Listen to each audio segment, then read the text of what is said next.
Hi everyone, Raphael Harry here, and you're listening to White Label American, a podcast where we hear stories from an immigrant or two, sometimes more. Thank you for listening and enjoy the show.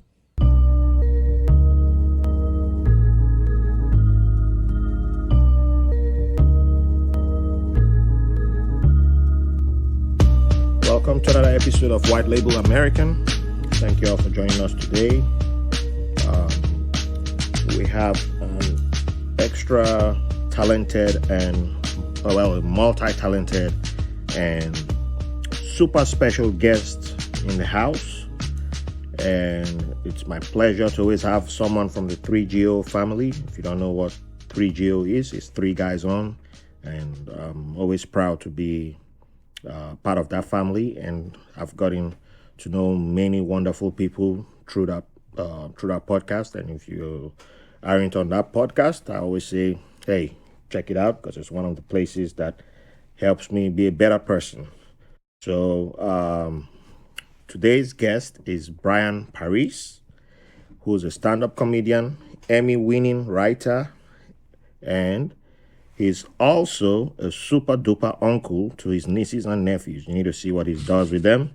And yeah, I don't know how. I need to learn some secrets about that so I can get my daughter plugged in and start putting her to work. Because those skills are amazing. That the skills that he has. I used to be someone like that with my nieces back in the days, but I think I lost some of those skills. So I can. My daughter is getting to that age. She needs to get to work. And he just released. He's about to release his album, his digital album, which will be out in a few days. But by the time you listen to this episode, the album will already be out.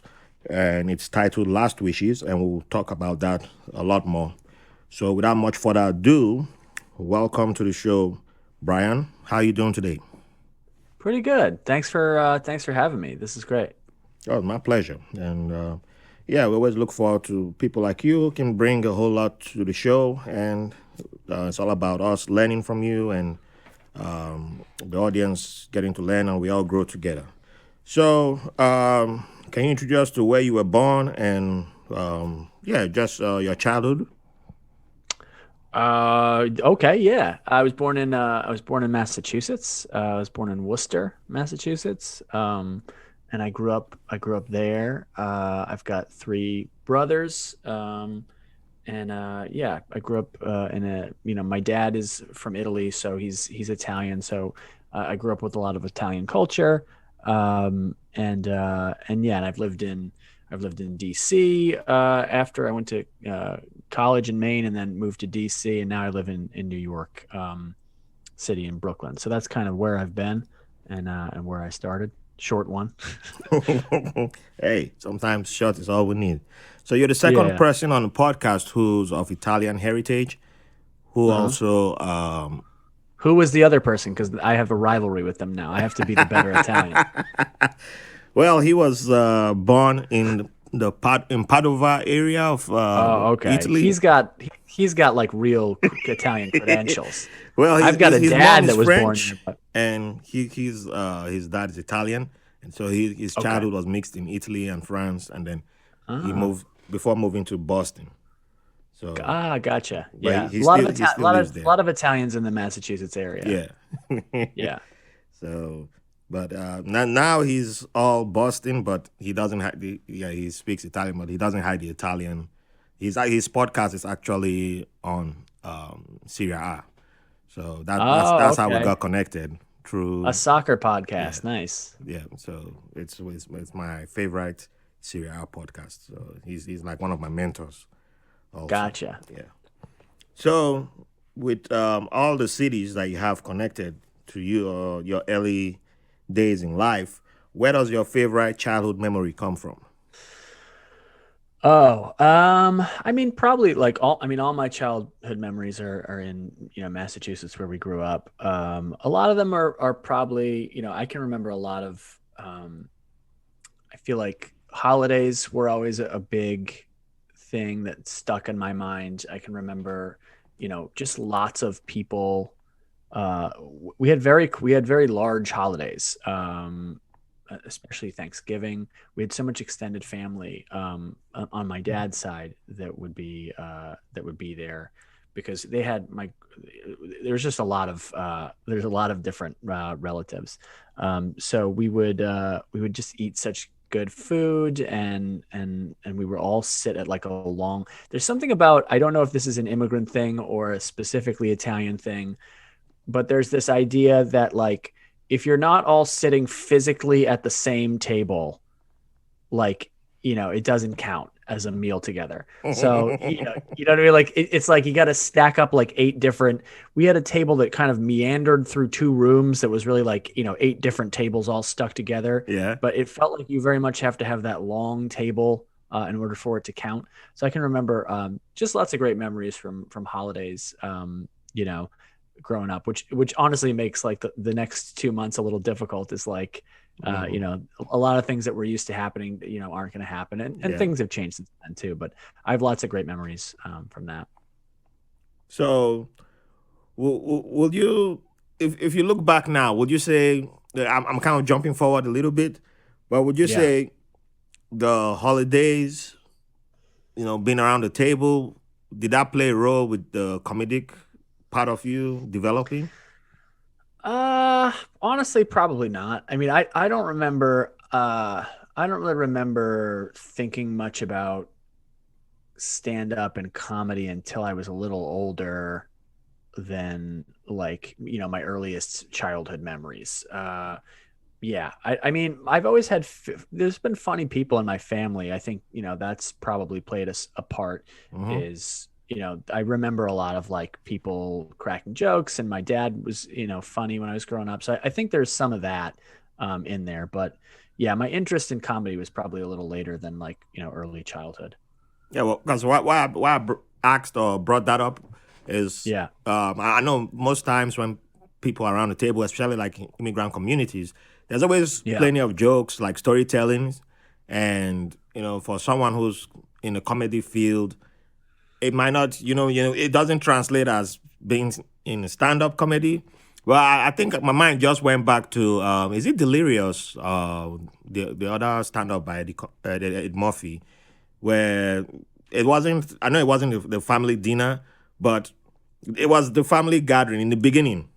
I don't know why I'm hmm just remembering that now, but and he performs in front of the whole family, and Samuel L. Jackson's character tries says this kid is funny or something like that, and that okay. just came to my mind all of a sudden. And but I recall being at other family members' houses back in Nigeria, and there's some they make fun of somebody and they throw barbs, but it's like they're throwing barbs at somebody, or they're laughing at somebody, or they just bring up some Yeah. story and it's embarrassing to someone. Like, hey, don't say that, don't bring that up, and like over time, it sticks with someone, and some nickname starts to come out, and like, hey, the older you get, when you're younger, you can't really say stuff because you're too young. They're like, shut up, the adults are speaking. Right. Right. And Right. then Yeah. you like, okay, I can't wait until I'm of that age where I can get involved in the banter. Yeah, And at some point so you can talk shit back yeah, to these people. yeah, That's the key. that's the key. When So you're a kid, you take yeah. a little, you take it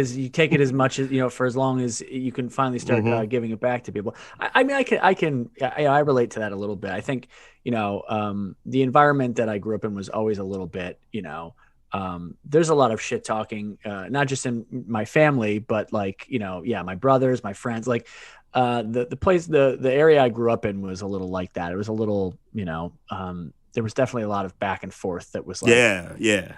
The shit back and forth. talking, like insulting people, like So I think there's a little bit of that DNA that ends up in stand up because stand up is a little bit like combative. Yeah. But that's funny. Yeah, I've known several Nigerians, and all of them were shit talkers. I hope they're listening right now. Uh, so I don't know if that's a culture. Are you Igbo or Yoruba? No, I'm not from the big three tribes. I'm Oh, from okay. from a smaller tribe, but yeah, we Oh, grew okay. up shit talking, and you know, I remember being in Nigeria, and someone once said, "Oh, you should be yeah, you're going to be a comedian," and I never considered myself being funny, but Yeah. it was one of those things that you had to be able to survive by being able to talk Yeah. trash, Yeah. and there was this game we called it warding. and that was just the name for battle. Mm. But we never, we didn't have these shows. It was the rap show. It's battle that's called, right? Um, Yeah, rap Rap battles. Yeah, battles, yeah. But we, yeah. we didn't have access. We didn't have cable back then. We didn't have, so we didn't have those programs on TV. So we didn't know about those stuff in the city that I grew I'm up really on. glad that there were not rap battles when I was growing up, because that would have been, I would have never made it. You know what I mean? But during break I would time, have been killed as an yeah. 8-year-old. It wouldn't have worked. But during break time, you just have two kids step up, and one would so there was a version of Your Mama, and one kid would just throw barbs and just start, and I'll be like, oh hell no, Yeah, I can never step up to this. But once in a while, I'll just step up and just make fun of the kid for what he's wearing, and then yeah, if the kid is getting too good at me, either sometimes it might get physical, or you just throw a yeah. barb and then you take off before the kid It sounds can like respond. it sounds like your philosophy was to make fun of a kid's shirt, and then if he said something back to you, you'd punch him in the face. Is that a fair? Yeah, sometimes it happened, but you have to pick your battles correctly. So Yeah, you know who if you're gonna throw the punch, then you make sure it's a kid who you know that if the kid comes after you, you can defeat the kid easily. And we watch a whole lot of yeah. karate movies, so you're like, oh, Okay. if that kid beats me today, I can plan my revenge. 2 months later, and take like, all right, I call you out today, and then Yeah, you pick a fight, man. We were stupid back then, man. That's why yeah. girls live longer than boys because the stuff. Yeah, that's one of the reasons. I think that mentality is the bigger issue. Not a lot of kids are.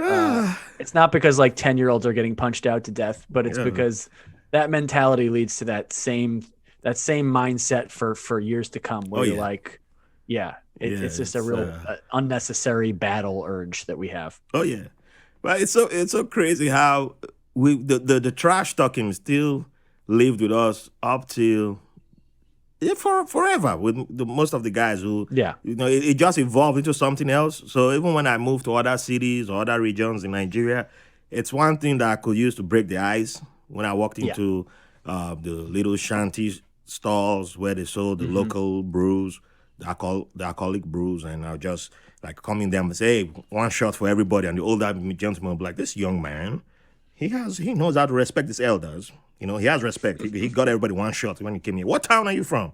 We like people like you. The younger generation today, they don't have respect for their elders.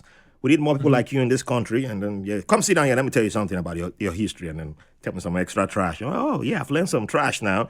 I can use that now to attack other people. I got some wisdom from the elders now. And then when Nice. some other guy shows up to me and I hit him, pow, they're like, oh man, I've never heard that before. Where you get that from? That's good. You're good. You're good. I'm like, mm-hmm. You got to go seek wisdom from the top and then apply it to From the elders. I like that. but I never knew that I could use that. Like, if I wanted to go into stand up, I could have easily applied that. But it was a Yeah. part that There's I never there's some of thought that. I of. mean, I Yeah. feel like that's part of that's just like the crowd control element of Mm-hmm. stand up, where that can be good. I think it's also like there roasting, and there are jokes in that vein of like that are punches. Yeah.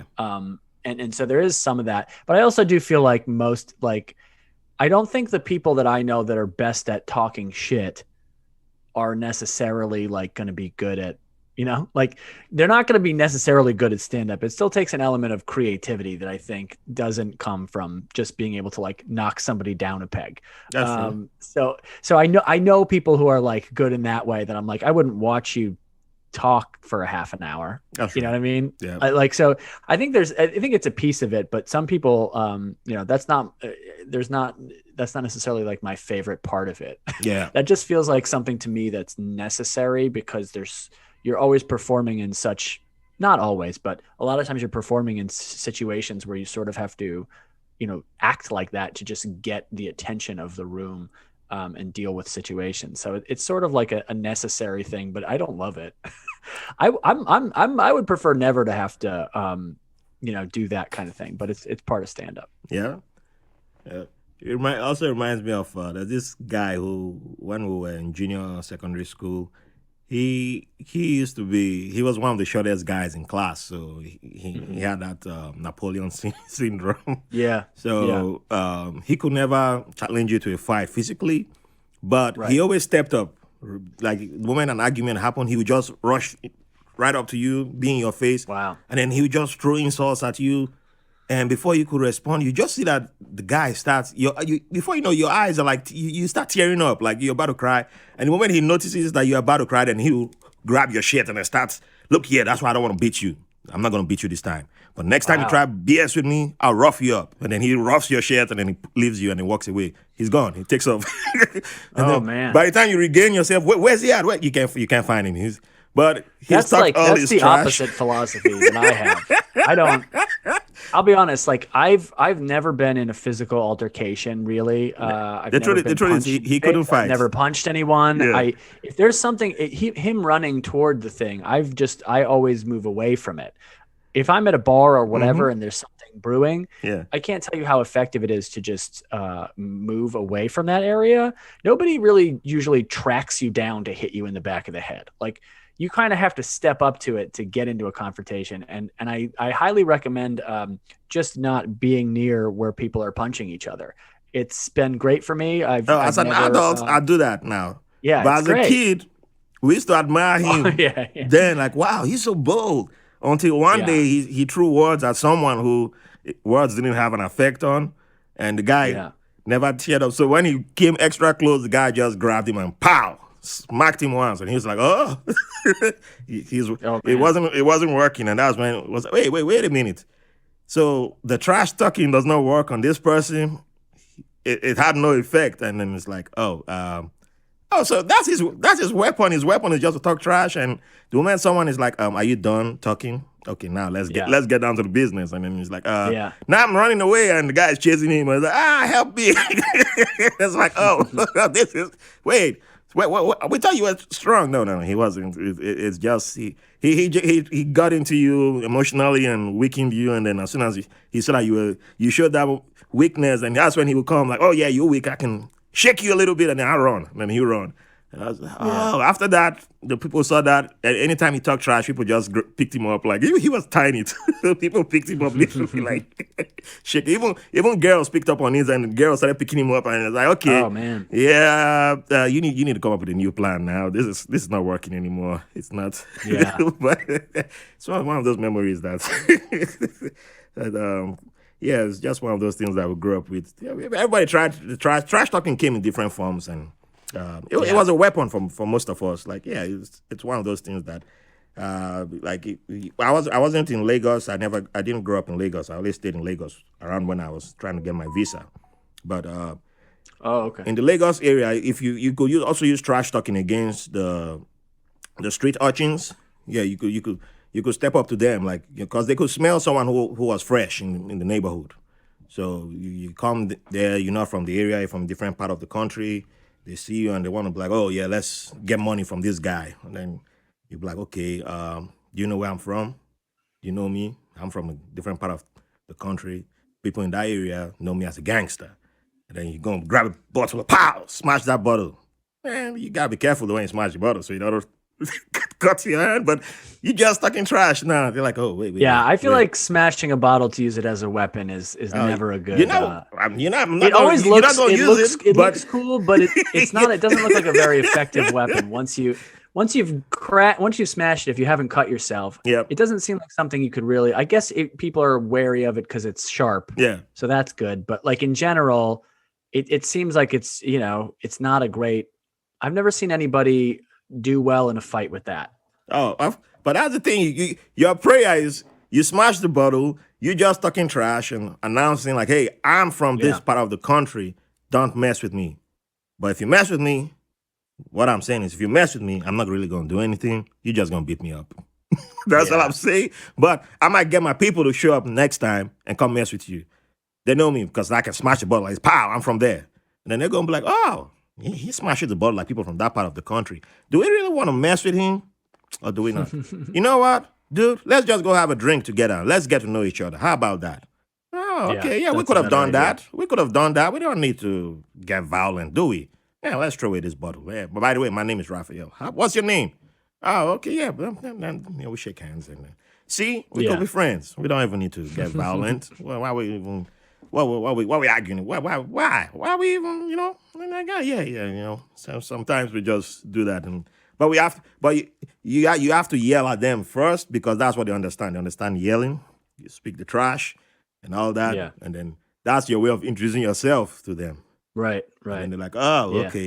okay. Speak their language. Yeah, you Yeah. speak.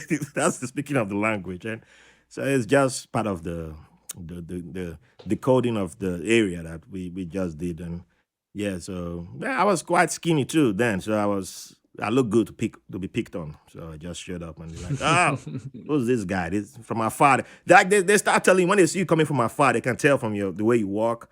Like you're not from this neighborhood, you're not from this part of Yeah. town. So they just start announcing from afar, like, how much do you have?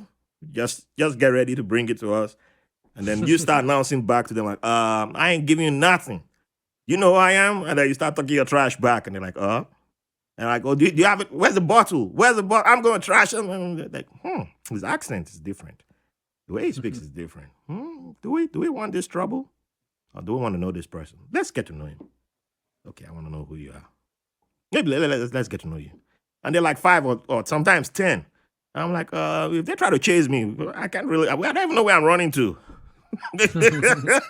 But I'll gamble. And then we'll shake hands like, oh, you cool. I'm like, yeah, you guys are cool too. No, you're not cool, really. But I'll praise you too. And then it works. And that's how I got out of some neighborhoods. And yeah.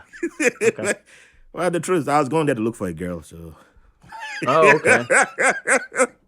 You had other motives. Yeah, they're protecting their territory. They say they're protecting the flowers in their gardens. So yeah, they're the ninth. So I have to go past the ninth to get in there. Yeah. That's a weird cover story for like a group of ruffians to be like, we're here to protect the flowers. I've never heard that one before. Oh, yeah, there's a lot. When it comes to Nigeria, you hear different stuff, and you just got to come in there and be like, da-da-da, get ready. Like, how bad do you want it? How do you want to show up and be like, I changed my mind. I'm going back. Sometimes you do that. You just look at it and be like, is she worth it? No, I changed my mind. I'm out of here. Bye. Yeah, I've done that too. So sometimes I'm like, nah, I'll do it today. I'll show them I can do it. And then I'm like, woo, I got lucky this time. Then sometimes I'm like, girl, next time you come to my area, nobody's going to harass you like this. It's not worth it. So, yeah. So, yeah, that's some of the stuff. And without realizing it, I was building my trash talking. But now all I do with my trash talking is when I play soccer. That's it, with fellow dads. Okay. Yeah, it's much better for my health. Yeah. Yes, definitely. Healthier than breaking bottles. Yeah, no, I don't even know how to hold a bottle if I'm going to try and break it. No, I can't. I'm bad. Yeah. But don't tell that to the people, to my gangsters back home. The streets need to know I'm still gangster. Keep it that way. They don't listen to Well, podcasts. don't worry. I promise not to tell the people on the streets of Nigeria that you are not nearly as gangster as they think you are. I'm very plugged in over there, so your secret's safe with me. So we spent enough time on the trash talking on the streets. Let's dive into who inspired you into taking the comedy route. Wait a minute before we go into that question. You also do writing. So which route did you go into first? Was it the comedy or writing? Which one came first? I mean, it's all comedy, but yeah, I think so stand up was first. Okay. So stand up you? was first, and I did that for about 10 years before I got a writing gig. So I mean, it's not any one person. I think my dad was funny growing up, so I think that probably plays a part, right? Some of your early, like some of the first people you see like getting laughs, I think is an influence. So there were my dad was one of them, but there were some funny people I think in my childhood who I would go like, oh, I like that guy, I like seeing that guy or woman be funny. And then people laugh, like you kind of, you see the appeal of that, I think. But honestly, I think stand-up specials I used to watch as a kid probably got me thinking about it. There wasn't any one. Some people have like a person that they're like, it was this person and this person was my person and I wanted to be just like, and I've never really had that. I used to watch a whole bunch of it. But I can remember like Chris Rock being a person that I would watch a lot growing up, Chappelle later, Seinfeld. There was so many. I used to watch it kind of a lot, so Hmm. um, I can remember thinking like, this is so awesome as a thing, and I was always watching it with the curiosity in the back of my head, like I wonder if I could, make people laugh. And so that was something I was always trying to do as a kid. And I think seeing stand up on TV definitely inspired that. So when did you decide that this will be a career that you would like to dive into, or what was the did you have an epiphany, or was there like the moment where you said, "This is it. I would like to make this a career"? I don't know if I mean, I think the moment of first trying it, and it's not necessarily one moment, but that early effort at I'm going to try some open mics and see if I can do this. I think that felt like an important moment. But at that point, to be honest with you, I was never I never had this clear, like, I'm going to make it and be, like, I've just never had that moment Mm-hmm. where I felt like, like a decisive moment for me. There have been lots of little moments that have encouraged me along the way. But when I started, my goals were just like, oh man, I wonder if somebody will pay me $50 to do this. Mm. And then that happened. And I'm like, yo, look at this. I got Wow. money from doing that. Like, I'm just happy to be in it at all. And to be able to say that I, did it was cool, and to honestly just be doing it. I've always just loved writing jokes and trying to tell them on stage, and that's the main thing. um I did stand up for a long time where I was unable to sustain it as like a career on its own. Yep. And it wasn't until I got a writing job, and another one after that, that I was able to actually do it full time. And that's not because I was like, well, now I want to do it full, like, I want to do it full time. It wasn't those didn't align exactly. I would love to have done it full time for, a long time as I was doing stand up. It's just sort of impossible. Or, you can do it, but to actually make enough money to live off of is very difficult to do with just stand up. And I wasn't really able to do that until I got a writing job. Yeah, that's one thing I've been finding out recently, especially since I joined the 3GO family, and um, listening to other comedians through the podcast world. Yeah. Yeah, I guess it now makes sense why I never realized that comedy was a career, but at the same time, it's like I mean, it's the borderline, arts. man. It's like the Borderline a arts, yeah. career. Like even with acting, and even music, the picture that I had growing up, a whole lot of them were in careers that people survived on, and I understand why when family were like giving me choices, like, oh, this is what you have to become, like in the Nigerian community, immigrant community, they don't tell you, like, you don't hear anyone saying, I want you, it's okay if you want to become a comedian. No parents going to tell Yeah. you that, like, No, yeah, man, nobody are you ever tells you crazy? that. That's the first thing. Are you crazy? What the hell wrong Yeah, with you? Like, that's no. pretty universal, that like, most people would not. You'd be reckless to encourage a child in this direction, or even an adult, because it's such a bad idea for a way to make a living. I think most people who end up in it, they have this disease that we all have, where we decide that we have to do, like, that this thing we is something we love, and they're just sort of like, forced into it almost. Hmm. Not you have a choice, but other people in your life just sort of have to accept it. But no, I can't imagine somebody like being like, hey, you know what you should do? Yeah. you, you should try to make a living. Like, it's a terrible way to make a living, because it's just so much of a gamble in a lot of different ways. But it's something that, I love doing, obviously. So I don't speak ill of it from like a, um, I love the thing itself, but as a way to make money, there's literally anything else would be better. I can't think of something that would be a worse way to, maybe crime, borderline, I would say. But honestly, it depends on what kind of crime. Crime. Like, if That's the you, point. You know. I would say, don't be, if your choices are a violent criminal and comedy, maybe do comedy. But if it's like white collar crime, I don't know at this point. I You know think what I I mean? don't know. Is a fair. is the right answer I to think I go think with. maybe you should look into white collar crime. Because it's not a bad in comparison. There'll be a lot less lows. I think it's the worst way to to make money, other than violent crime. I agree. Uh, there's another reason why I bring that up because um, uh, back when I was in Nigeria, and there were some people who just throw that, "Oh, you're funny. You should be a comedian." Hmm. They did not know what went into being a comedian. They just saw like because when we started having people who were being successful as comedians was around, I would say probably around 2003, 2004. We started having stand-up comedians being successful in the Nigerian market who were breaking through and becoming mainstream. And it was like, oh, this guy is successful. This guy dropped out of university. He didn't, yeah, so you can do it. You can, but Yeah. no, it's like they were, for each one who was successful, it's kind of same thing Yeah. here. You had like a Yes. hundred who Yeah. The it the didn't idea of happen. like, hey, And there's this one example of yeah, a person who succeeded. It's like, what other industry would you be like, well, as long as there's one guy who could hmm, make money doing that, like I'll like you would need more evidence than that. And people are always rationalizing that too. I hear people go, because there's also this idea that, well, you really have to start at comedy kind of young and get into it young.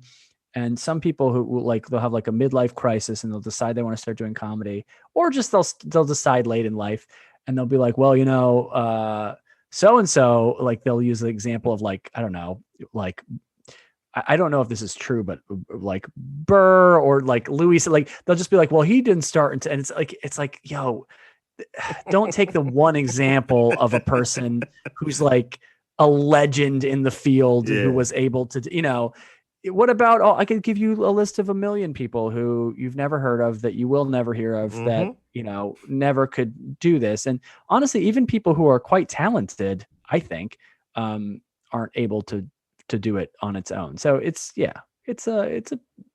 the idea that you see a couple people break through and you go like, oh yeah, this is a good call. It's yeah. like, It was yeah, just crazy. How you just hear people say, "Oh, you're funnier than that," and this guy who the first guy to cross the 1 million naira, which then was like $10,000. The first guy to get paid that. You're funnier than that guy. You should be a stand up. And I'm like, if I ask you how did you begin, they don't even know to begin, where you begin at. And yeah. I was lucky that before I left Nigeria, where I used to stay at was there was this place that was full of open air restaurants, and Okay. before the main like a lot of the actors and script writers, producers used to hang out there. Okay. So there was, I wouldn't even think about it then, but a friend of mine, well, an acquaintance, I won't call her a friend because I don't even remember her name now. She used to be in the city where I used to stay at, and she was like, "Oh, she had lots of scripts that she had written, and she can, it was great stories. I read a few of them, but she didn't know anybody in Lagos, and she wanted to get into the movie industry. And my cousin lived like literally on the street to the restaurant Where where that these area was? actors Okay. so it was like, oh, if you go to my cousin's place and stay there, my cousin will allow you to stay. Tell him that you're from me. He'll probably allow you to stay rent free with him, and you could just go there, and that's just my thinking. Go there and you have free access to the producers and everybody, and yeah, you can get into the movie industry. And she's like, oh, really? They're right there. I said, yeah. You don't even have to take a bus. You don't have to take any mode of transportation. You just walk right there. How easy, all you need is just to get to Lagos and get to my cousin's place. And she was like, wow, yeah, I have like a bag full of scripts and all that. Okay, go. And she got on the bus, got to my cousin, we called my cousin before she left. My cousin said, okay, you can come over. Maybe if you get lucky, you can stay with me for a month or two. And she went, and I think after 3 months, my cousin called me and was like, this girl is starving here. She about to die.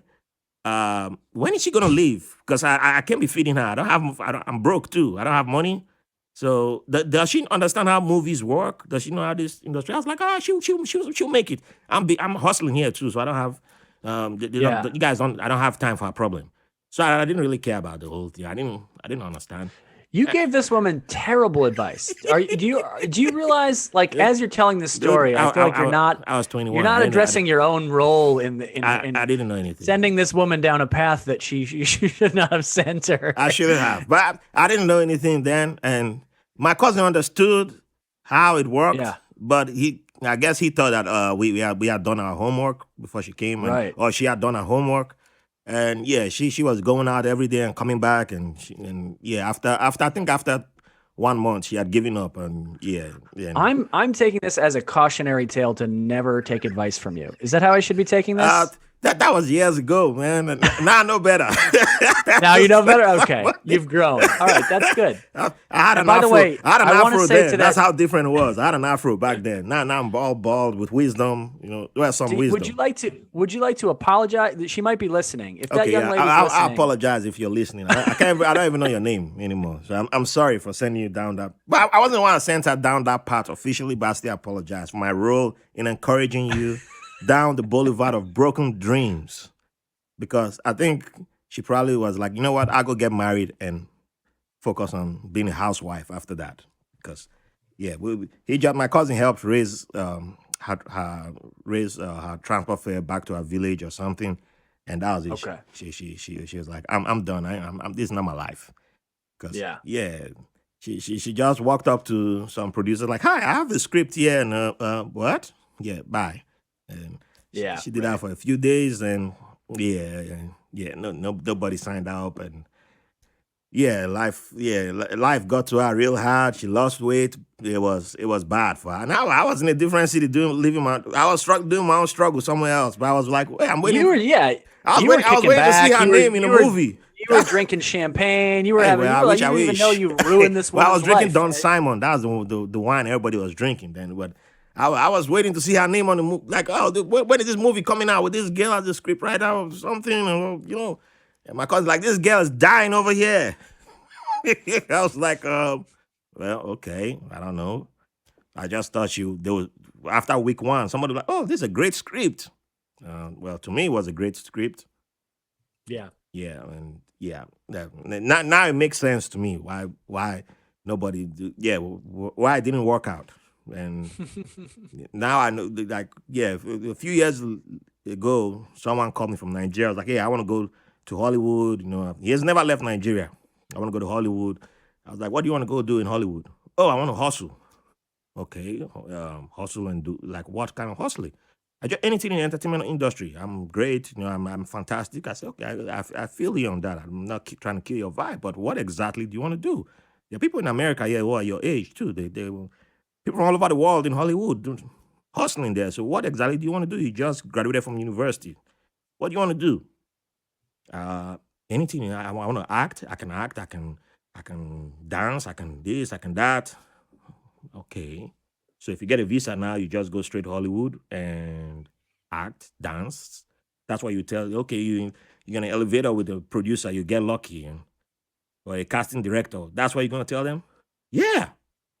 I said, bro, if I know someone who is casting for a movie, I'm not giving you their number. That's it. I can't do that Right. because I don't know. So sorry.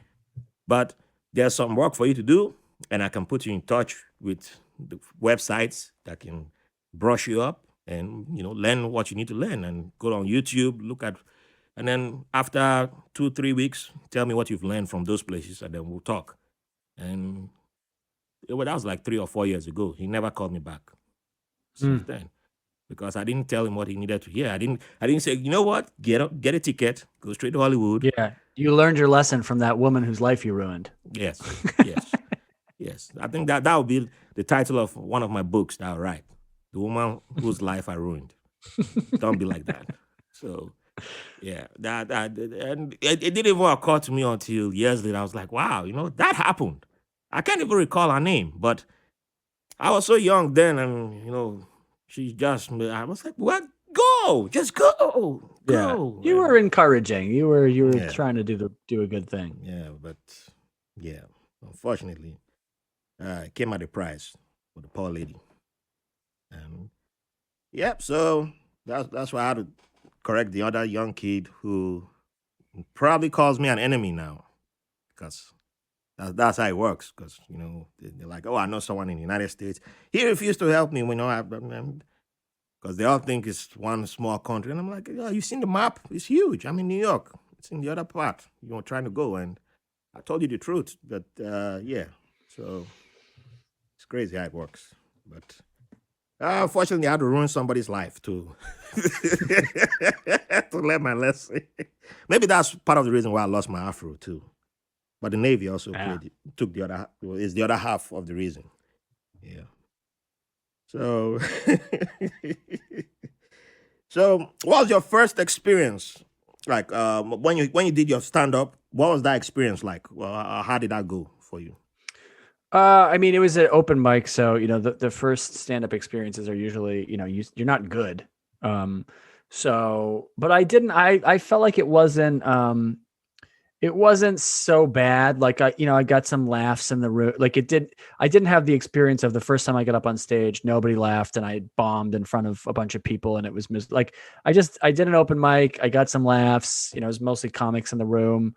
I felt encouraged after it. I was like, okay. Cause I think like one thing, I was like, oh, the one thing they kind of laughed at or one or two things, I was like, all right, well that works. And then this other thing doesn't. So I'll try to do more with the thing that worked. Like I think I started right away on the process of like, oh, now I'll try to come back next week and be funnier Mm. and do, so I didn't have a bad first experience. It was, and there were some, comics who talked to me and we hung out. Like it felt okay as a first experience, but I certainly wasn't good. And I don't even really remember the specifics of whatever I was doing on stage. I'm sure it was terrible. So I have a friend who does stand up, and Hmm.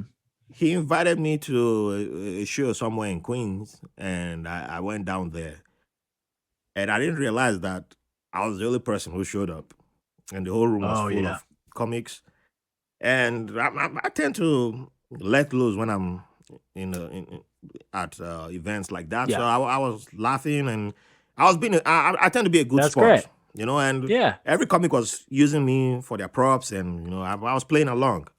And at the end of the show, it was at the end that I realized that I was the only person who bought the tickets to be there, and I was like, oh, well, I guess, well, it made it extra Yeah. funny to me, and so at the end of the show, everybody was like thanking me for playing along, and all the comics, like I just had a good time with all the comics that were there, and he was like, "Oh man, thanks a lot, man. Thanks a lot for you just great. You kept the energy going because we were all down Yeah. and that nobody showed up." And I was like, "Wow!" So I never realized that just being the only person, because when I realized towards the end, I was feeling bad in a way, like, oh, maybe I was laughing too much, or I was too loud, or maybe I should have toned No, it down. listen. We'll take sympathy, laughter, or just overall laughter over not any day. Like nobody's, I don't think people are rarely upset by somebody who's like laughing too much at a comedy show. Comics are not gonna feel that way.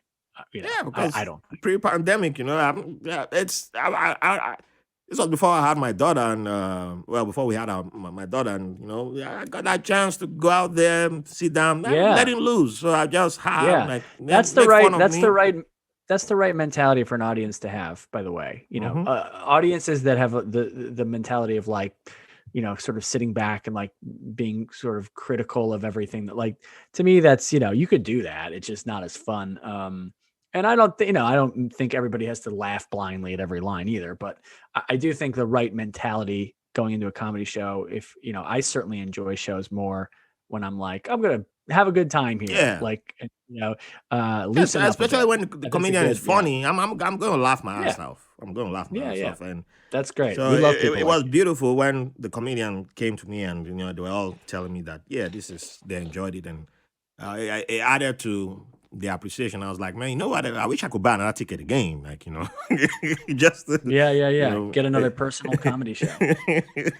So it made me not feel bad that I was the only person in the audience, and it made the whole experience extra exciting for me. And I think after that experience, I wasn't afraid of sitting in the front row, because Hmm. sometimes I would be like, oh, I know if I sit in the front row, the comedian tends to pick on people in the front row. But I wasn't afraid of being a good sport. I tend to be a good sport. But the only time I've had a bad experience, it wasn't even a bad experience, but it was someone. It was a comedy show organized by a veteran who's a right wing guy, and he was Yeah. just being a knucklehead because I guess he didn't pay attention to the comedians he hired for the show, and there were like 99% of them were left wing comedians. So on the left, and he started getting mad when they were cracking jokes against Trump, and like, that's not true. I'm like, dude, it's a comedy show. Shut up. All the veterans were telling him to shut up. They want to enjoy the jokes. And So this is the guy who booked the he show? booked the show, yeah. Wow, that's incredible. I So would love to watch that. so now I'm in the front row, and one of the comics, she begins a joke, and then I'm laughing. So I already felt like she was going to come towards me. So and most of the because she wasn't a veteran, and the crowd were trying to be like there were those guys who they weren't encouraging to the comic because number one, she's a woman and she's not a veteran. So I tend to laugh extra for people like that. Like, hey, I'm encouraging you. Like, come on, I'm giving you the encouragement. Like, if the crowd is not picking on you, they're not encouraging you because you're not one of the crowd, because majority of the Yeah. comedians were veterans also, but she wasn't a veteran. So I'm giving her the props, like, hey, you good to go? I'm like, okay, pick me, make fun of me. And she was about to begin, and she was like, hey, where you from? And I know that's a question that some people, with my background, it can be a tricky question. And as soon as she said, Mhm. where you from? The guy who booked the show was like, he's from Africa. He's from Africa. He's just yelling, he's from Africa. And I'm like, I know this knucklehead. He tends to do this stuff. I'm like, I ask you to speak for me. So I said my home state instead. I said Virginia. So she understood what was happening now. So she's like, oh. So she already like, oh, yeah. And she turns towards him like, thanks, motherfucker, for ruining my joke. He's like, huh? He's like, hey Yeah. man, why you making me bad? I'm like, dude, you just still don't get it. She's trying to let her just do a joke. And he's like, Yeah. man, I'm not a bad person. I'm like, God damn, just shut up. Let her, she's trying Yeah. to do a joke. He's like, but you're from Africa, man. You're from Africa. He's still yelling. And then people start to, hey man, shut There's up. there's there's absolutely no reason for like somebody who is hosting a Yeah. show and producing a show to be like talking during another Yeah, comedian's set and like yelling but stuff out. it's another reason it's a woman talking, so Yeah. he tends Well, to, that's 90% of the time when that happens is a guy and it's a woman on stage. Like it usually doesn't happen any other way. And it's trash. Mhm. But yeah. Yeah, So your friend sounds like he's bad at oh, he comedy. ended up walking out of his own show that he booked. He ended up walking out like I can't take this no more. And y'all just don't like Trump. You're not being fair to Trump. And he walked out of his own show. I'm like, you booked the show, man. Well, you got us free drinks anyway. Yeah, he needs to book like he needs to book like a rally instead of a comedy show. There's no that's not the point of a comedy show. Yeah. So Yeah. at the end, the comedian came up to me and she was Yeah. like, oh, I'm sorry about it. I'm like, nah, you don't have to be sorry. He's the one who should be apologizing to me for trying to ruin my experience. And then he came Yeah. afterwards and was like, hey, man, I'm not racist or anything, and I have Irish roots. I'm proud to say I'm Irish. I'm like, Man, trying to say I'm not racist by saying that you're Irish is one of the most outlandish white people things I've ever heard. so I mean, I've heard people try to get away with that for being Italian because they're Yeah. like, and which is also trash. But man, Irish is like, yeah, that's what do you mean? That is where that just means you're a regular white person. Like that doesn't mean anything. So I had to ask him, like, okay, so you're not you claim your Irish roots. So have you ever said you're European instead of when they ask you where you from? Do you say I'm European? He's like, no, I'm from Staten Island. I was born in Staten Island. I was like, oh, so is it okay if I say I'm from Virginia? He's like, but you're African. I'm like, Africa has 55 countries. Yeah. So it's no, man. But I'm like, yeah, there you go, man. Go take care of yourself, man. You got issues. Bye. And the other comics Yeah. they start throwing banter at him, and he's like, what, is it because I like Trump? You think I'm racist? I don't understand. What's going on? This is not fair. And I'm like, dude, and I think that's probably the last time he ever booked a comedy show because It's probably for the best, you know. I he mean, didn't I like the don't. experience. For anyone who's listening to this, they're not going to be like, you know what, I got to get on whatever the show that was. No, that sounds terrible. Also, usually, like, if you're yelling about not being racist at a comedy show, like almost regardless of the circumstances, like that's probably not going to be a good look. Nah, You know, like he there's still didn't no, get it. He didn't get it. It's like I'm like yeah, everybody there. Like there were other right wing veterans who were there, and they were telling you to shut up. They're telling you to yeah. shut up. Like, hey, you're ruining it for everybody. We're enjoying the jokes. You're They make ruining your own comedy show. you ruin That's your amazing. comedy show. People Yeah. enjoying. They're enjoying everything. Everybody's having fun here, and they're like, dude, what's Mhm. wrong with you? And he's like, wait, but why you gonna be picking on Trump? Why you gonna be picking on Trump? I'm like, are you sure you're in the right business? You should. Yeah, this is not Yeah. for you. This is not for you. Just yeah, like you said, he should be booking a rally. I think the rally Yeah. is He where should be it's still. selling hats or booking a rally or something. And actually, his real business is real estate. That's his. That's actually what he does, real estate. Nice. So I'm like, yep, good. I'm not coming to you for if I had the money to buy a house, even rent, I'm not even coming to you because he still tries to send me an email like, hey, are you looking for the rent? I'm like, no, because I know you're gonna put me in a building full of MAGA hats wearing people. So yeah, I'm good. You're gonna tell me I'm from Africa though. Can you why do you have the rights to vote? I thought you're from Africa. Like, yeah. No, I don't want that. So I Ugh. pass.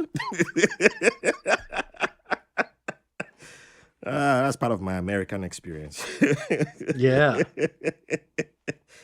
But anyway, let's talk about your Italian experience. So, part of your Italian heritage includes the Serie A.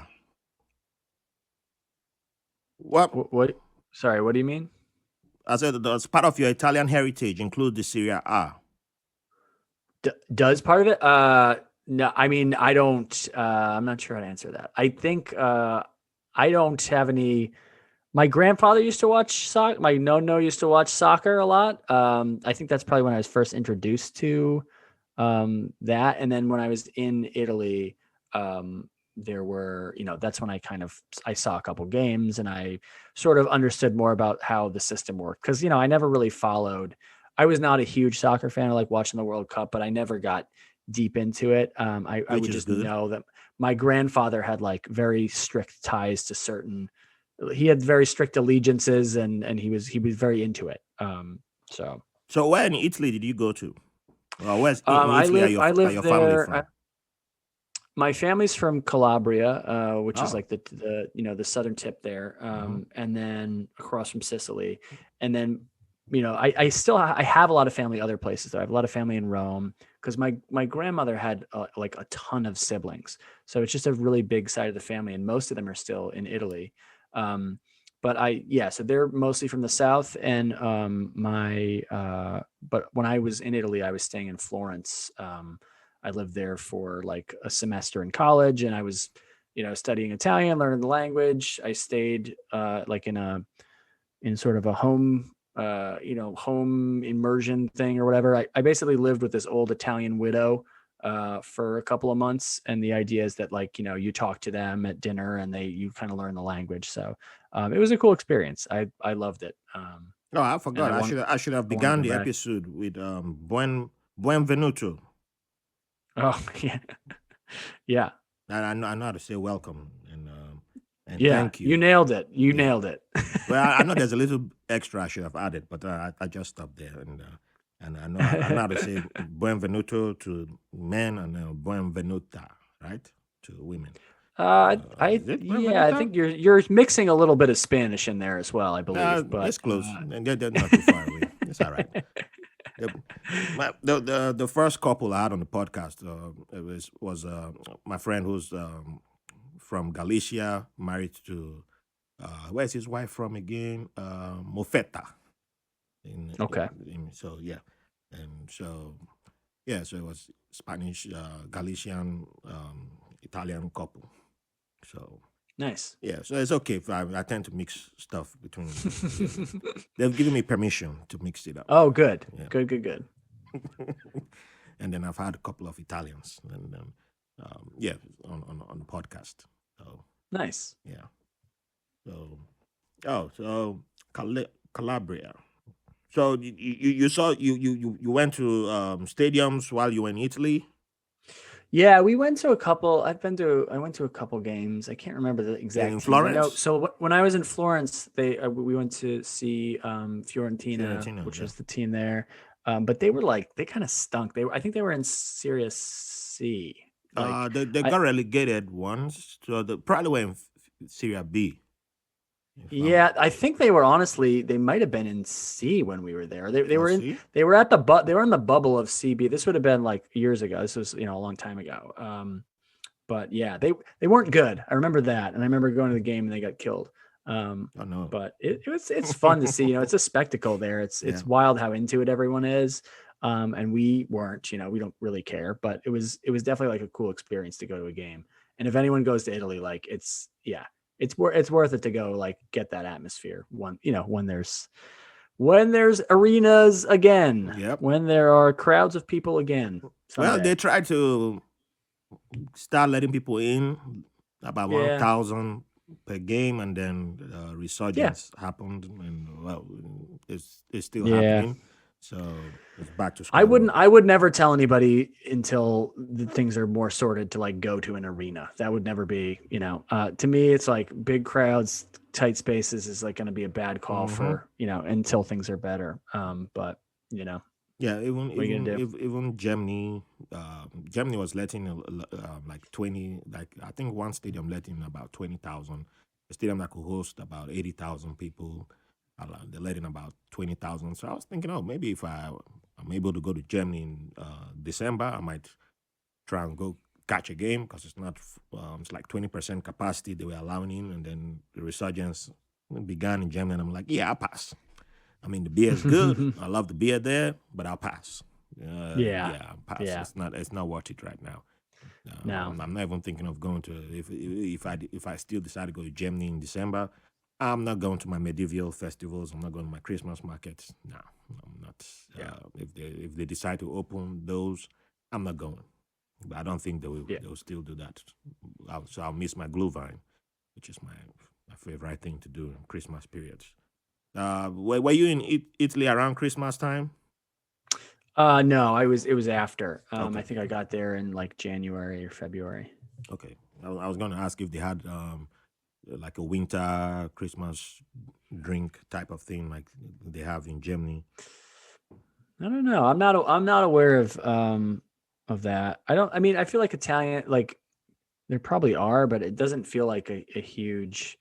The drinking culture seems like mostly just people like drink wine and Yeah. a little, and like they have a couple of light beers that people drink, but it's not a heavy drinking culture. On the And wine side, now I would consider the wine side heavy drinking. Oh, I just mean like how much of it they drink. Like they don't like drinking culture in America is sort of like there's a lot of like there's party atmosphere. People there is like more of a culture around drinking. It feels like in Italy and a lot of places in Europe, like people don't really do that. So Mm-hmm. I remember drinking, but I was poor. I was broke as hell when I was there. So I was drinking red wine out of juice boxes and shit that I got from the grocery store. Just like low end But stuff that their stuff drinking on the is bus. probably Yeah, healthier. it was great. Mm-hmm. It's probably better than stuff over here. I have no idea. I don't really know wine, Yeah, but when I it know I comes to was doing wine, I that. think they all taste the same to me. I mean, don't tell the wine people Yeah, that I said that, but yeah, but I know I won't. in Germany it's woo. I mean, their beer is it's healthy, man. And there's so many good choices there. So Yeah. it's woo. That's why you can just keep me in Germany. Like I've had a YouTuber who lives in Germany. He was in the army, and after his time in Germany, he said, "Yeah, I'm not coming back. He feels safer over there too." And Yeah. he said Germany is like the Amazon of beers. So and I can testify because my spouse is from Germany, so every time we go there, it's like, yeah, my in-laws they just keep loading me with beers, and it's never the same beers in the house, and I can't tell you which one is my favorite because they're all good. They're all Yeah. good, and it's different flavors. And they do this thing like now Heineken is doing it in America with non-alcoholic. And I was telling Dominic Riviera because he was complaining about it on his podcast, like the non-alcoholic beers. Like, what the hell is the Heineken doing here? I said, in Europe, Mm-hmm. they got it everywhere.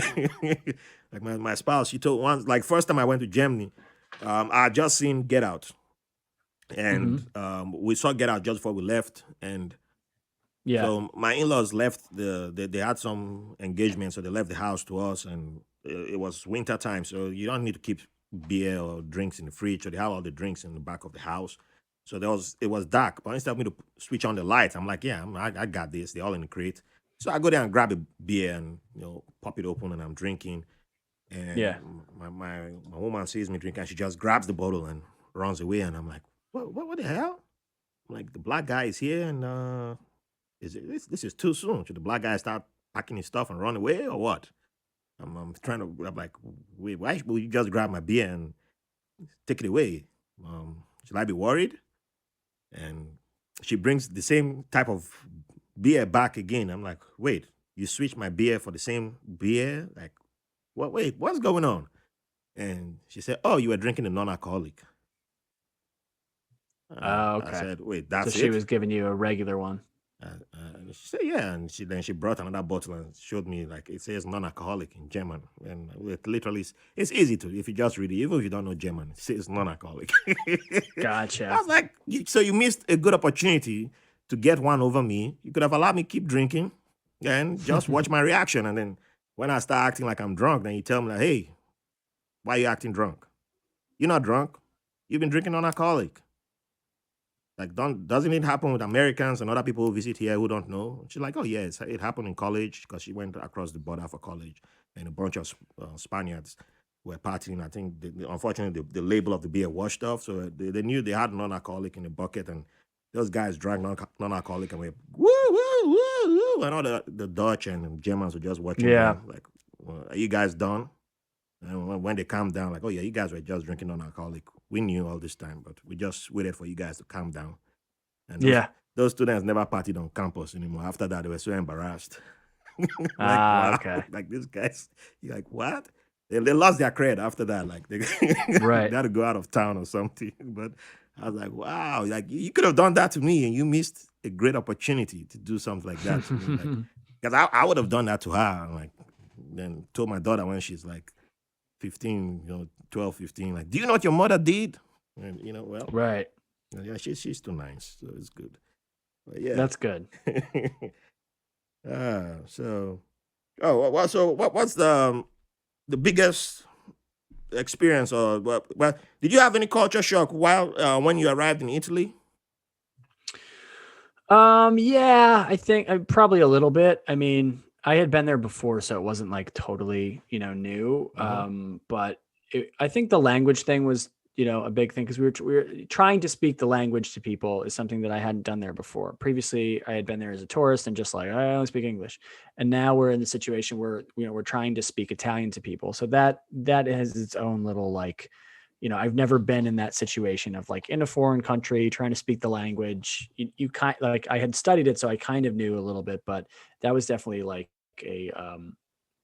a little bit of a shock when I was there. But that was also kind of the coolest part was like getting better over the period of time I was there to the point at the end where you could chat with a cab driver, and it was like you sort of felt like you could speak, or I got to actually speak with at some point some of my relatives who were Italian, who I had previously never really spoken to, and tried to speak Italian. Yeah. I couldn't do it fluently, but enough where I could kind of have conversations with them, which I thought was really cool. So, yeah. So when you speak with your relatives, do they identify? Did they say your Italian sounds like it comes from this part of Italy, or it's? No, I mean, I don't have like, because I don't have any there, what we're learning in school is just like basic straight down the middle Italian. There's no Okay. dialect or Yeah. anything. So, I don't think I had any of that. My dad's side of the family has, certain members of the family would speak dialect, which is like Mm-hmm. Southern dialect, Yeah. which is kind of actually hard to, understand. So the dialects in Italian are so different than, it's not like a southern it's not like speaking English with a southern accent. It's like there are different words Mm-hmm. sometimes. Yep. So it's really actually quite difficult to understand if you're just like kind of coming, even if you know some Italian, to try to understand it, it can be a challenge. But no, I was speaking just basic, regular, regular textbook Italian. Yeah, I asked because the previous guest I mentioned, who's from Mofeta, she Hmm. mentioned the dialects. Like she was like, yeah, well, that's the difference between Italy and Spain. Like Spain has different languages in it, but the dialects in Italy, it's what stands out. So like, Yeah. yeah, I think Mofeta is in the Sicily region. So she said like, yeah, if she's speaking hers, it's somebody from Milan probably won't get everything she's saying, and she won't get everything someone Yeah. from Milan is saying. And I was like, oh wow, Yeah. yeah, I never thought of it in that way, or never knew Yeah. about that. It's kind of wild. Yeah. Some of them, I think some of them are more severe than others too. Hmm. Um, I feel like the ones that are right around Florence and Rome, like like they sounded kind of, like they had slight accents, but it wasn't wildly different. The South felt very like when they were talking, it sounded a lot different, I would say. Yeah, I think it also because in football they they tend to pick on the South. So like in the along amongst the discrimination laws that they have in Italy. Yeah. So with the racism, there's like a specific law that says like there's certain songs um, that if fans from northern Italy sing in the stadiums, it's considered almost the equivalent of racism against Hmm. southern teams. So Yeah. I know There was in quite there was Napoli. quite a bit of, I mean, I think, in Italy, and I wasn't, I can't speak to it now, but like when I was there, I do remember thinking like you'd get certain things translated to you, even things that were on TV, and you'd be like, wow, did they really just say that? Like some of them are, they don't have a level of it felt like there wasn't a lot of political correctness, and in an almost a way that was like a bit egregious, where they would be like, I'd be like, oh, I think that person just said something very racist on TV, and everyone laughed, and there was no like, and nobody even thought it was Hmm. like nobody was even like, oh, you shouldn't have said that. It was more just like everybody's like, yeah, that's fun. Like, they would like, I can't remember the joke exactly, but something of like maybe a guy playing a drum, and they'd be like, that's an African telephone. And he'd be like, whoa, like Whoa. what? Like, yeah, I remember, and I'm getting it translate, I'm sort of Yeah. the language, but I'm like, I know enough to know that that seems weird to be like on a game show, like, yeah, it's weird, but I'm not surprised because there's a show. I think Rai we had Rai. Yeah, Rai TV used to be on one of our legal cables, yeah, and sometimes there'll be translations, and once in a yeah. while there'll be talk about what they're saying, and yeah. So and the city that I grew up in my teenage years, I got into my teenage years in Benin City. It's the city that has like a lot of the people who get human trafficked into Oh Sicily. yeah. They come from there, and so there's a lot of Italian connection. So that's like I know people who literally can't speak English but speak perfect Italian there. Ah, Yeah, interesting. yeah, it's wild. So we had lots of like they call it Italo. That's one of the slangs for Italy. There's Italo. That means somebody who's based in Italy. That's an Italo. That's Ah, okay. yeah. So we used to hear lots of stories about Italy. Oh man. So let me ask you about food. So I know your favorite. When it comes to food, are you about the Italian life, which you're being based in New York and Brooklyn? Does your heart belong to somewhere else when it comes to food? Food. I mean, food wise, I love Italian food. I love lots of food. Honestly, I don't eat just like Italian food constantly, but I love Italian food. Pasta's probably my favorite. And I think used to run a show where I would cook pasta for the audience. And that was fun. But I recently got my new pandemic thing is that I've got a fresh pasta roller, like a some of the equipment to like make pasta fresh. Yeah. So I started doing that, and that's really upped my game cooking wise. So that's I guess that's the food I love the most. I think how old was I before I finally figured out that the pronunciation was spaghetti? I was calling it How are spaghetti. you how are you pronouncing it before? Spaghetti. Supaghetti? Yeah. Like a soup, like supergetti? Yeah. Oh, okay. I think it was You were add, you were uh adding your own flair on there. well, there was someone who was much older than I was who pronounced it spaghetti. I And wonder if it we was. Do you think? Sorry, go ahead. we picked up on it and it just became spaghetti. And I don't know, and everything there was no pasta.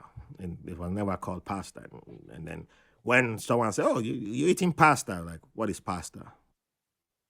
All right. And he said, "That's pasta." I said, "No, it is spaghetti." "You mean spaghetti?" "No, spaghetti." Yeah. And he said, "You're a bushman." I'm like, "No, I'm not a bushman. You're an idiot because it is spaghetti." And Yeah. you see the spelling, and you're like, well, I don't think they know how to spell it because it should be spaghetti. Right.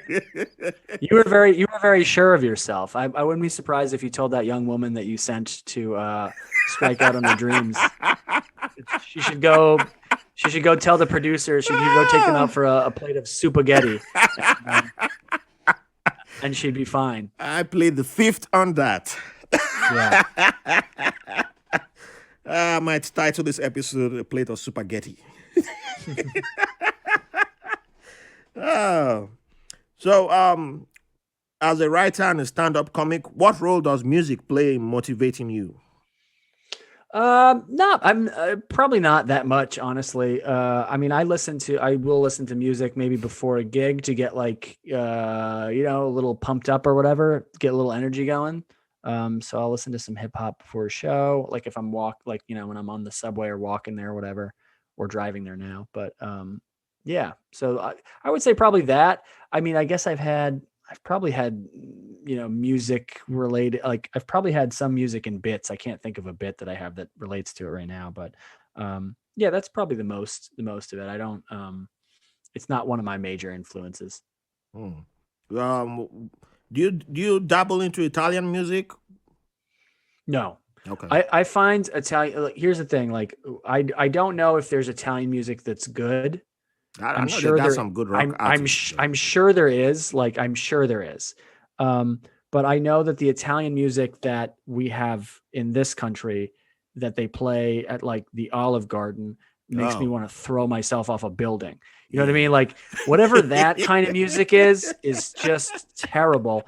And it's the only Italian music that we get is that like that just horrible Now whatever it is, like that wasn't on my polka. mind until you brought it, and yeah, now it can't get It's off. So Yeah, I'll it's I'll bad have to go music, ask but my friend from Calcio Land for yeah, good Italian rock music. I'm sure there are lots of really good Italian artists, and I'm sure that that's sort of just like that music is like just stereotypical Italian American, but like we don't get a lot of other stuff over here. I don't Yeah. know, or probably we do, but I'm unaware of it. I don't know. I've heard one or two Italian rock artists. I can't recall their names now because I literally have a bunch of artists from all over the world on my music list on Spotify and everywhere. Hmm. And yeah, I think I probably one of my guests who just moved here right after the lockdown was reduced. He came. He also came. He came from Napoli, from Naples. Um, he was. Did he give me a rap artist? Uh, probably rock. It was rock that he mentioned. I have to go check this episode again. Yeah, but maybe I've heard one or two bands. But now that you've mentioned Olive Garden, now that song is playing in my head. Man, you see what you've done to me now. That's Sorry worse. about That's worse that. than spaghetti. Sorry about that. That's one of the first places I was taken to when I arrived in the United States. I was like, oh, wow, this must be nice. So I feel fancy. Somebody took you to the Olive Garden, one of the first places. Yeah, that's one of my Oh cousins who wow. lived in, he came from Maryland because I was in Virginia. And Man, Yeah. let me take you, let me treat you nice. Took me to Yeah. Olive Garden. I'm like, oh wow, got all that. Welcome to America. Here's a chain restaurant. That's actually not a bad intro to the country. Yeah, I didn't know. I didn't realize it was a chain restaurant. I was like, wow, they're treating me good. Took me to a Yeah, restaurant. yeah, yeah. And then after I joined the Navy and I'll fly to different cities, I'm seeing Olive Garden. I mean, Olive Garden here too? Wow. Yeah. Olive Garden here? Wow. Wait. Why is it here? Wait, the same guy is here. He owns, wow, this guy is rich. Wow, this guy Yeah. opened a branch here and some of that. It's called franchise. What? Fran what? Oh, oh, oh. It's like McDonald's. They're everywhere. Really? Yeah. Well, so, oh Yeah, man. your friend took you to a sit down drive-in. Oh, dang. That dude, man, I thought he was rich and took me to a big ass restaurant. Really? Man, oh, dude, I need to take back his credit. Nah, his rating goes down. I'm gonna call him and say, dude, you suck. Like 2 years later, I figured it out. And I'm like, man, yeah, your rating dropped. Your rating has dropped, man. I downgrade you from 5+ to 2-. Yeah. I think the first restaurant I was taken to was Ruby Tuesday. And I took like 30 minutes trying to figure out what to order because I was like, wow, this big menu. Wow. Going through like, wow, I feel special here. Like, wow. My brother's like, really? Why are you taking so much time? Just pick something. I was like, there's so much food here. Wow. I'm so happy. Yeah. My brother's like, man, you're an embarrassment. Like, pick something. I was like, wow. Okay, like, they got alcohol too. He's like, uh-huh. Like, wow. I'm so like, take a photo of me, man. Take a photo. I have the photo too. Yeah, like, That's funny. yeah, yeah. That was my very first restaurant in America, and I thought that was a big deal. Yeah, and I Balling out at the Ruby Tuesdays. I balling like it. out. I was a baller. Yeah, send out pictures to all my people back in Nigeria. Look at that. I'm no longer on the streets. I made it. Ah, so you've done quite a lot of you've done some writings, and you also an award-winning writer. And your last show that you worked on was Patriot Act. Except if you Hmm. have something coming up that you like to share, then hey, please feel free. So, well, what was that experience like working on the Patriot Act? Because I'm a big fan of Hassan Minaj. Did I say his Yeah. name right? Yeah, Hassan Minhaj. Yeah, he's great. Like I love working on the show. It was definitely like a unique experience because I came in and not long after that we were dealing with the pandemic. So it's a show that tapes in front of a live studio audience, and we Yeah. write a show for So it's definitely a shift to try to do comedy in front of a green screen, without an audience, and then and just sort of adjusting everything about the way we do the show because we're also doing it remotely. Hmm. So we used to work in an office together, and now we're remote. So there's a lot of changes just in the short time that was going on. So it was definitely like a very dynamic experience. But honestly, I was impressed with like the staff was great, and so many people like just totally redid the way that they were doing their work, especially a lot of the production people, but the writing staff too, to shift to basically doing kind of a different show, not totally different, but to adapt the show to that format in a very short period of time, and then make a show that I thought was good, Oh, was it really was good. awesome. So that whole experience was definitely wild because it was like it wasn't static. It wasn't, yep, this is the same thing way we do it. It was, within the first month, as soon as it fell apart basically at our very first episode taping, is when the pandemic, and those early weeks in the office, it was starting to, where the news is getting worse about it. And people were like, Hmm. well, should we still come in here? So it was definitely a very weird, surreal experience, but I loved writing on the show, and the people there are great. So, when with the pandemic and you guys in the writers' room, you guys started working virtually, right? Yeah, we started working remotely, right around the same point that I think everybody did. So what was that When we experience started like releasing. for for you guys? Because it was there a different energy? Because you guys are always usually in the same room, bouncing off Yeah, ideas. So I mean, did it feel there is a weird lot of at first? individual. Yeah, there's a lot of individual writing that goes on in these shows. I think people have an idea because of like how writers' rooms are portrayed on certain sitcoms that like Hmm. everything is just, people sitting around a table pitching ideas and writing it down. Like it's not all collaborative like that. There's Okay. also like individual writing, and a fair amount of it actually is individual writing. Um, but there are those, sort of moments of everybody sitting in a room. We did, we use technology to try to replicate those meetings or sessions we would have to be brainstorming and doing stuff. It worked pretty effectively, I think. What you miss is you miss like personal contact with people, and and some of the enjoyment and camaraderie of like being together creating something. So I wish I had more of that, on Yeah. the show, but it was just impossible, because there was after I think only a month or so we went to remote this season. So Understood.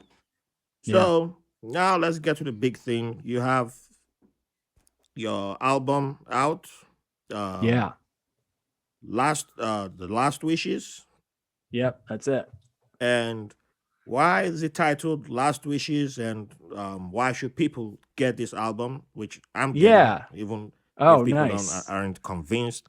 I'm convinced already because All right. I don't need people. Good. Then I don't need I extra won't. convincing. But for those Okay, good. who need to be convinced, why should they be convinced about it? Great. Yeah. I'll try not to convince you then. You're already sold. I love it. I was sold from 3Gs.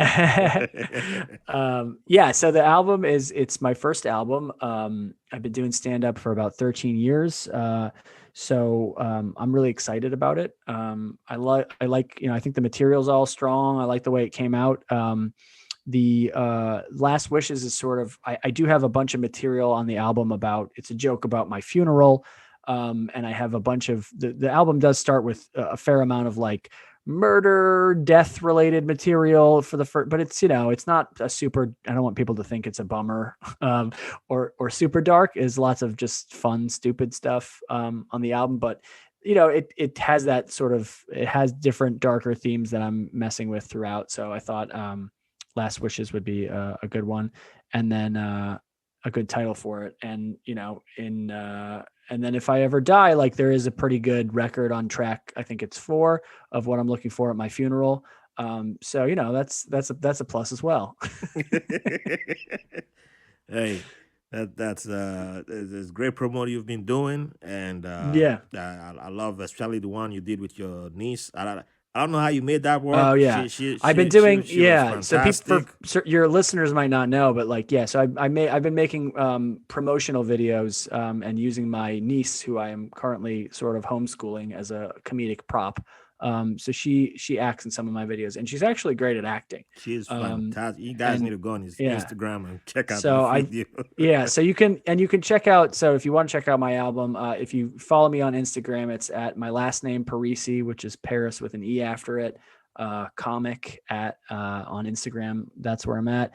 Or you can check my website. Pretty much everywhere where there's me on the internet, you're going to see that link, and you can download from. It's pretty much everywhere. But if you click the download link, it'll show you all the places you can get to it.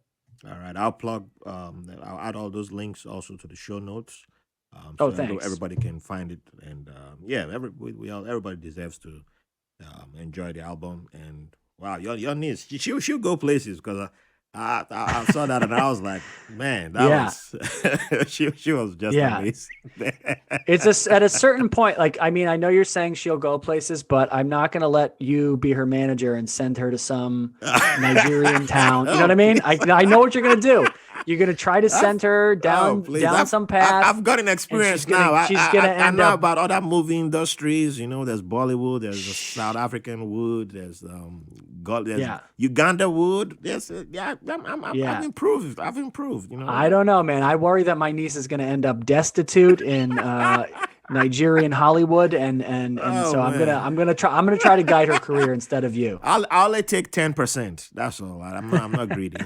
And I know good wine, and I know, yeah, I know fancy stuff, So Nice. yeah, and I can introduce her to Syria. I know good accountants also. So hey, trust me on that. It's much better than before, where I'll just say, go into the wilderness and call me Yeah. after you make it. Yeah. Oh man, so I can't thank you enough for coming on the show. Absolutely. To wrap it up, can you leave the audience with something, one last word? There's Sure. something, Well, I'll just say anything. thanks for having me so much, and this was great, and I'm glad that I learned about your dark past, which was fun.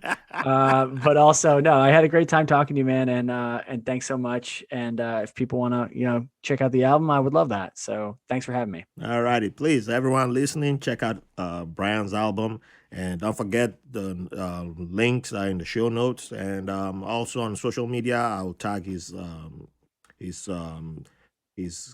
social media pages, so you can also check it out there. And yeah, check it out. And the album is out November 3rd.